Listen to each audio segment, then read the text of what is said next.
मेरी सांसों को जो महका रही है, ये पहले प्यार की खुशबू मेरी सांसों से शायद आ रही है। मेरी सांसों को जो महका रही है। नमस्कार, मैं विवेक कुमार। आप देख रहे हैं डेली न्यूज इंडिया। और रेडियो की दुनिया एक ऐसी दुनिया थी जिसे जो है आज भी लोग, जो शौकिया लोग हैं, वो आज भी इसे छोड़ नहीं पाए हैं। हालांकि सोशल मीडिया के इस दौर में मनोरंजन के तमाम दूसरे साधन भी नजर आते हैं और लोगों का झुकाव उस दिशा में बहुत नजर आता है, लेकिन आज भी कुछ ऐसी शख्सियतें हैं हमारे बीच जो रेडियो को जुनून के साथ न केवल सुनते हैं बल्कि उनकी जिंदगी का अहम हिस्सा आज भी है। और आज मैं आपको एक ऐसी शख्सियत से मिलवाने जा रहा हूं जिनका रेडियो के प्रति जो प्रेम है उसे शब्दों में हम बयां नहीं कर सकते हैं। उनके साथ बातचीत करेंगे, जानेंगे कि ये सफर किस तरीके से शुरुआत हुई और कैसे आज कहां तक पहुंचा है। और विशेष बात आज की जो रहेगी वो ये है कि अब तक की जो कलेक्शन है रेडियो का, जो एक दौर था, एक पुराने जमाने में जो रेडियो आता था, उसके बाद फिर उसने और छोटा आकार लिया, कुछ बड़ा हुआ, कुछ आज आपके मोबाइल सेट में भी वो नजर आता है। लेकिन वो उस दौर से लेकर के आज के दौर में बहुत से रेडियो आए, उनका आकार और प्राकार और तमाम तरह के प्रतिरूप बदले, उसे संभाल कर और संवार कर रखा है हमारे बीच जो आज की शख्सियत है रमेश वर्मा जी, जिनसे आज एक बार फिर डेली न्यूज इंडिया पर हम बातचीत करने जा रहे हैं। पहले भी आपने हमारे चैनल के माध्यम से इनसे बातचीत की है, इन्हें देखा भी है, लेकिन एक बार फिर इनकी कलेक्शन के साथ आपसे मुलाकात करेंगे। आप देख सकते हैं यहाँ पर किस तरीके के पुराने जो कलेक्शंस हैं, यानी मनोरंजन का जो एक प्रमुख साधन किसी जमाने में हुआ करता था, वो आज यहाँ पर इन्होंने संभाल के रखा हुआ है। वो भी क्या दिन थे, है ना, दिल में बसाया था कभी। तो ये जो तस्वीरें आप देख पा रहे हैं कि जो इन्होंने पहले लंबे समय से जो चीजें इकट्ठा करके रखी हुई हैं, आज इन्हीं के बारे में बातचीत करेंगे, जानेंगे कि ये सिलसिला कब और कैसे शुरू हुआ था। रमेश जी आइए। नमस्कार। तो रमेश जी, सबसे पहले तो बहुत बहुत स्वागत है आपका। ठीक है जी, आपका भी धन्यवाद जी। आइए, थोड़ा इधर आइए। और ये जो हमारे पीछे हम देख पा रहे हैं, ये एक से बढ़कर एक जो है बड़ी ही खूबसूरत प्रतिरूप नजर आ रहे हैं। रेडियो अलग अलग दौर से गुजरा है। ये कैसे शौक शुरू हुआ था? ये शौक बचपन से ही है जी मेरे को। यूं सोच लो कि सन 70-72 से जब से मैंने थोड़ा सा जानने लग गया संगीत को। हमारे एक पड़ोस में रहते थे अंकल जी, मैं उनके पास रेडियो का बहुत ज्यादा शौक था। स्कूल से छुट्टी होती ही मैं रेडियो सुनने का शौक ऐसा हो गया कि आज ये जुनून बन गया जी। मैं सब कुछ छोड़ सकता हूँ लेकिन रेडियो नहीं छोड़ सकता, यहाँ तक हालत हो गई है जी। रमेश जी, आज के समय में मनोरंजन और भी तरीके से, मोबाइल में भी आप कोई भी वीडियो देख सकते हैं, कोई पुराना गाना भी सुन सकते हैं। इसके बावजूद आपने इस शौक को बरकरार रखा है, क्या खासियत? रेडियो का एक अपना ही अंदाज है जी। रेडियो को शब्दों में मैं बयान नहीं कर सकता जी। मेरे पास कोई शब्द नहीं है कि मैं रेडियो की तारीफ कर सकूं। मैं यूं सोच लो, ठीक है डिजिटल हो गया है इंडिया, बहुत बढ़िया है, सब कुछ है, लेकिन जो रेडियो का आनंद है ना जी, वो एक यूं रहता है कि अब ये गीत आएगा, अब ये गीत आएगा। ये तो हथेली पे हम सरसों उगा रहे हैं, पर वो जायका नहीं आ रहा जो उस टाइम में आता था जी। बिल्कुल जी। मेरे पीछे जो नजर आ रहा है, ये आपने बहुत सलीके से इनको संभाल के रखा हुआ है। इनके बारे में थोड़ा सा तमाम दर्शकों को बताएं कि ये कहाँ से आपने शुरू किया, कैसे कहाँ मिला, कैसे इसको संवार रखा है जी। रेडियो का शौक ऐसा है जी, मुझे कहीं भी अगर पुराना सेट कोई भी मिल जाता है, मैं तुरंत उसकी कीमत दे के अपने घर उठा लाता हूँ जी। चाहे जो भी हो, जैसे भी हो। मतलब मेरे मन में ये है कि एक मुर्दे को भी जिंदा करना है जी, और ये मेरी लगन बहुत ज्यादा है जी। चाहे मेरी कितनी ही कोशिश हो, मैं उसको कामयाब करके ही रहता हूँ जी। ये रेडियो मेरे साथ इसी तरह इकट्ठे हो गए हैं जी। तो कुछ ऐसी यादें बताएं इनके साथ कि कोई जो है जिसमें क्या समस्या थी और आपने ठीक किया। ये रेडियो, मैं एक ऑटो मार्केट की दुकान पे काम करने के लिए गया था सर। अच्छा। वहां मुझे ये रेडियो बहुत पसंद आया, जो आजकल शायद ना ही मिले। जिन्होंने जैसे मेरे जैसा जुनून पाल रखा है, शायद उनके पास मिल जाए। ये है जी फिलिप्स का। अच्छा। मर्फी, हाँ मर्फी का सेट है जी, ये मर्फी मुन्ना का मॉडल आया करता जी, तो ये मैंने ठीक करवाया जी। अब सभी चालू सेट हैं जी मेरे पास। हाँ, ये रेडियो का ऐसा है जी। अच्छा, एक चीज और बताएं रमेश जी। ये पुरानी चीजें बहुत कम मिलती है लोगों के पास, आपने जमा कर रखी हैं। हाँ जी।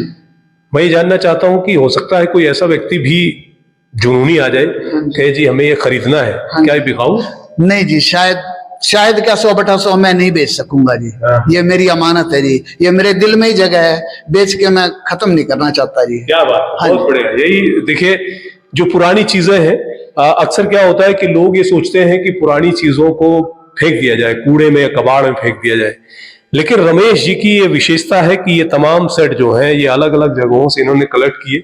उनमें थोड़ी बहुत जो समस्याएं थी ये खुद ठीक कर लेते हैं रमेश जी आप? हाँ जी, काफी हद तक मैं अपने सुधार लेता हूँ, जो कि मिस्त्री बहुत ज्यादा ड्रामेबाजी हो जाती है जी, और उतना वो बेहिसाब कीमत मांग लेते हैं। तो लगभग मैंने तो कई ऐसे सेट पड़े जी, मोबाइल की बैटरी से चलाता हूँ, जो है आज वो इस टाइम है नहीं। अच्छा। जहां मैं सर्विस करता हूँ वहां पर है जी वो।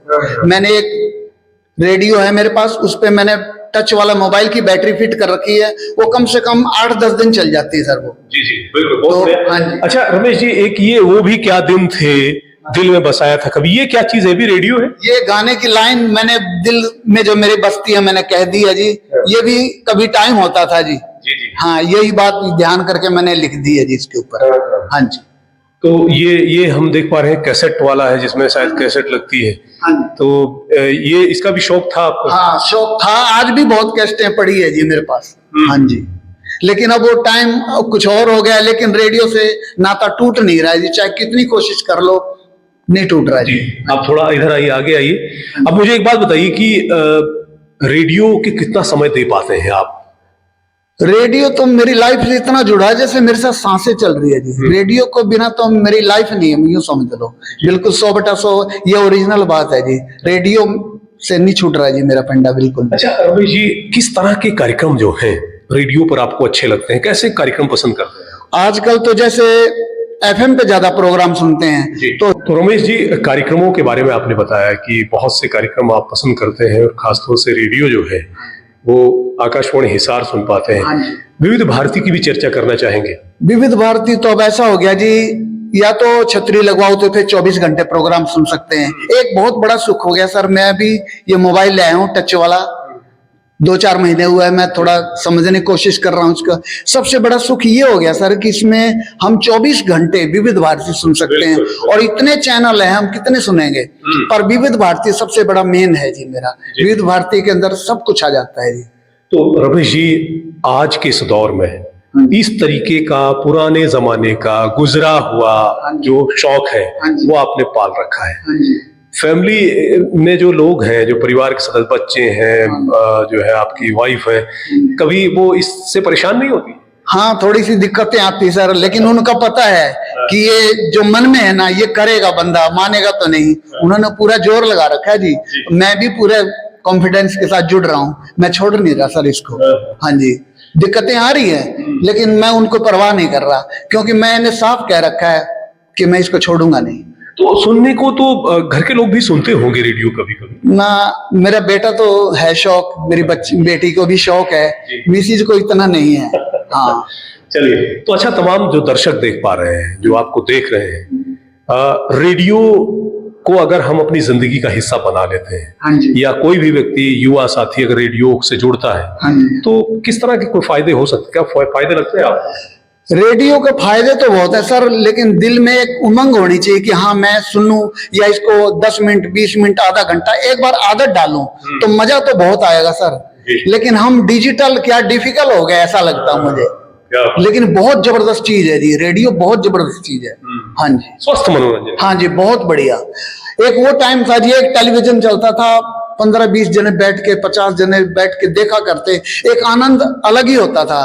फिर एक VCR का दौर आया, जब 1-2 फिल्म लाते तो महंगी पड़ती थी, हम सारी रात के लिए उसको VCR ही बुक करवा लेते थे, और जो दिल करते उसी हिसाब से फिल्म, एक मजमा अलग ही होता था सर। और आजकल तो हर आदमी हथेली में लिए बैठा है। घर में अगर 5 सदस्य हैं तो हमारे घर में शायद 7 मोबाइल होंगे, और पांचों के पांचों अपने अपने कोने में बैठे होंगे। आज बंदा फेस टू फेस नहीं मिल पाता, इशारे कर देता है, कहीं हाथ जोड़ के डाल दिया और इशारे कर दिया, फूल भेज दिया, पत्तियां भेज दी, नमस्कार भेज दिया। पर मेरे को फेस टू फेस या तो मजा आता है या फिर फोन पे डायरेक्टली बात करो तो उसमें बहुत मजा आता है जी। मैसेज वगैरह पे इंटरेस्ट नहीं है जी बिल्कुल भी। ठीक है। और एफएम की बात करें तो 102 पॉइंट पे जो सभी प्रोग्राम आते हैं बहुत अच्छे लगते हैं। सबसे नंबर मेरे को हेलो हिसार जो है ना वो बहुत जबरदस्त है जी, 1 घंटा बंदे को बांध के रखता है और अनाउंसर इतने बढ़िया है जी, बहुत बढ़िया। चलिए बहुत शुक्रिया। लेकिन एक चीज और बताएं, मैं मानता हूं कि आज के इस दौर में भीड़ तो है लेकिन भीड़ में भी आदमी अकेला है जब से उसके हाथ में ये डिवाइस आया है। बिल्कुल, ये बिल्कुल सही बात है जी। असल में मोबाइल ने हमको सबसे जुदा कर दिया जी। हमें अकेला रहने की आदत पड़ गई, वरना हम मेले में बैठे हैं लेकिन हमें पता नहीं क्यों, जैसे मोबाइल अगर एक बच्चे को भी अगर दे के छीन लो ना तो इतना अलग रवैया हो जाएगा उसका कि हम समझ नहीं पाएंगे, एकदम यंग मैन हो गया ये तो। बिल्कुल। हाँ जी रमेश जी, बहुत से पहलुओं पे बातचीत हुई, ये तमाम चीजें आपने दिखाई और बताई। एक चीज जो हमारे दर्शकों को मालूम है, थोड़ा सा आगे आया, और मुझे भी बहुत अच्छे से मालूम है, रमेश जी गाते बहुत अच्छा है। हाँ। और जब गाते हैं तो खो जाते हैं अपने आप में। तो रमेश जी चंद 2 लाइनें आप कोई भी जो आपका पसंदीदा गीत हो वो गुनगुना दीजिए ताकि हमारे दर्शकों को भी आपकी प्रतिभा के बारे में पता चले। गाने का शौक मेरे को बचपन से है सर, और इस तरह मैं तो इतना दावा करता हूं मेरी रगों में खून की जगह संगीत दौड़ता है। और गाने ऐसे ऐसे गीतकारों ने लिखे हैं और आज भी लिख रहे हैं। कुछ गीत इतने जबरदस्त हैं कि शायद कभी भी ओल्ड इज गोल्ड पे ही रहेंगे वो हमेशा ही। और मैं 4 लाइनें जो संगीत के प्रति है, गाने तो बहुत है सर, कितने ही सुन लो सुना लो, लेकिन मैं 4 लाइनें सिर्फ आपको सुनाता हूं जो संगीत के प्रति है। मेरी सांसों को जो महका रही है ये पहले प्यार की खुशबू, मेरी सांसों से शायद आ रही है, मेरी सांसों को जो महका रही है। बहुत सुंदर। वाकई में हमारे दर्शकों ने जो सुना है उनको लगा है कि वाकई में प्रतिभाएं हमारे घर घर में हैं और कुछ प्रतिभाएं ऐसी होती हैं जो बाहर तक आ नहीं पाती हैं। और रमेश जी बहुत ही साधारण और सिंपल तरीके से रहना पसंद करते हैं, लेकिन संगीत को बहुत सलीके से न केवल सुनते हैं, रेडियो से मोहब्बत भी करते हैं। आखिर में क्या कुछ कहना चाहेंगे तमाम दर्शकों से? दर्शकों से तो मैं तो ये कहना चाहता हूं जी, संगीत सुनो। संगीत एक ऐसी चीज है, यूं समझ लो एक मालिक का ही रूप है। माँ सरस्वती आपके आसपास रहेंगी। संगीत बहुत ऊंची चीज का नाम है जी। मैं वही बात फिर कह रहा हूं कि मैं शब्दों में बयान नहीं कह सकता, इसको बस महसूस करने की बात है। बिल्कुल। तो संगीत को शब्दों में बयां नहीं किया जा सकता है, महसूस किया जा सकता है, जिस प्रकार से रमेश जी शुरुआती दौर से महसूस करते रहे हैं और संगीत को अपने दिल में हमेशा बसा के रखते हैं। रेडियो से मोहब्बत करते हैं और तमाम तस्वीरें आपने देखी हैं कि कैसे इन्होंने पुराने जमाने की तमाम ये जो रेडियो सेट है वो संभाल के रखे हुए हैं। ये इनकी मोहब्बत को दर्शाता है। इसी तरह की तस्वीरें आपको और भी दिखाएंगे, ऐसे कलाकारों से मिलेंगे, रमेश जी से फिर कभी मुलाकात करेंगे और दौर होगा संगीत का, गीत का, और भी बातें इनके बारे में करेंगे। लेकिन फिलहाल आज के लिए इतना ही, और बने रहिए हमारे साथ। यदि रमेश जी का ये खूबसूरत नगमा आपको पसंद आया हो, बातचीत अच्छी लगी हो, कमेंट बॉक्स में आप लिखिएगा जरूर, प्रतिक्रियाएं जरूर दीजिएगा। लगातार बने रहिए डेली न्यूज इंडिया के साथ। नमस्कार।